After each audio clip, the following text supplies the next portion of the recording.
கிறிஸ்துவுக்குள் பிரியமான செல்ல குழந்தைகளுக்கு அன்பின் நல்வாழ்த்துக்கள். இன்று மே மாதம் 3ஆம் நாள். இன்று தேவன் உங்களோடு பேசுவதற்காக ஒரு விசேஷமான பரலோக மன்னாவை கொடுத்திருக்கிறார். இன்றைய மன்னா நீதிமொழிகள் 23ஆம் அதிகாரம் 26ஆம் வசனம். என் மகனே, உன் இருதயத்தை எனக்குத் தா, உன் கண்கள் என் வழிகளை நோக்குவதாக. அன்பு குழந்தைகளே, இந்த மன்னாவிற்கான விளக்கத்தை நாம் பார்ப்போம். நமது சரீரத்தின் எந்த பகுதி அன்புக்கு அடையாளமாக உள்ளதென்று தெரியுமா? அன்பு எப்பொழுதுமே நம் இருதயத்தில் தான் நிறைந்திருக்கும்.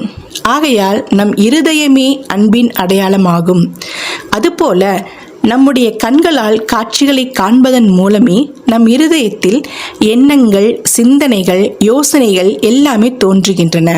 எனவே நம் கண்கள் இருதயத்தின் ஜன்னல் என்று அழைக்கப்படுகின்றன. அன்பு செல்லங்களே, அன்பு தங்கியிருக்கும் இந்த இருதயத்தின் மூலம் தேவனுக்கு பிரியமாக எப்படி வாழலாம்?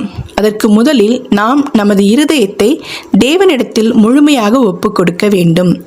மேலும் தினந்தோறும் வேதத்தை நன்கு ஆராய்ந்து படிப்பதன் மூலம் பரிசுத்த ஆவி நமக்கு அறிவை போதிக்கும். இந்த அறிவின் மூலம் நாம் வாழ வேண்டிய வழிகளை அறிந்து கொண்டு கர்த்தர் இயேசுவைப் போலவே தேவனுக்கு கீழ்ப்படிந்த பிள்ளைகளாக வாழ வேண்டும்.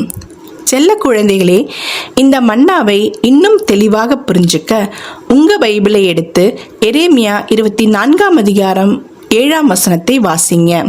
இன்னைக்கு ஃபுல்லா நாம் வாழ வேண்டிய வழிகளை குறித்து மனசுக்குள்ள தியானம் பண்ணுங்க. ஓகே குட்டீஸ், இன்னைக்கு இந்த மன்னாவோட சந்தோஷமா இருங்க. இன்னைக்கு நைட் ஒரு சூப்பரான வேதாகம கதையோட நாம சந்திப்போம். எப்பவுமே தேவனுக்கும் கிறிஸ்துவுக்கும் பிடிச்ச சமத்து பிள்ளைங்களா இருங்க. ஓகே குட்டீஸ், பாய்.